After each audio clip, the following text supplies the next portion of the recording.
We'll guide you through how to create a cover letter template in Google Docs.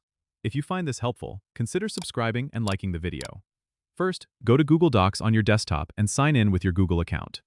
Once you're logged in, you'll see the Google Docs homepage with a list of your documents and templates. Look for the Template Gallery button at the top right corner of the page and click it.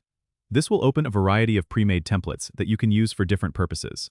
Scroll down until you find the section labeled Resumes and Cover Letters. Here, you'll see several cover letter templates.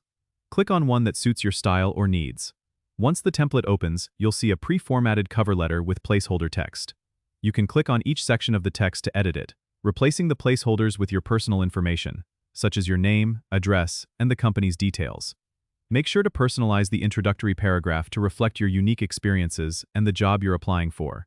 Adjust the formatting if necessary by going to the toolbar at the top for options like font style, size, and color.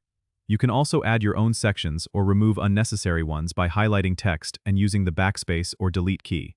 To save your customized cover letter template, click on File in the top menu and select Make a Copy if you want to keep the original template intact. Rename the document to something descriptive, like My Cover Letter Template. This way, you can easily find it in your Google Drive for future use. Remember, you can always go back and make modifications as needed. Once you're done, you can download it as a PDF or Word document by selecting Download from the File menu. This ensures it's ready to email or print. Don't forget to subscribe and comment if this helped you out.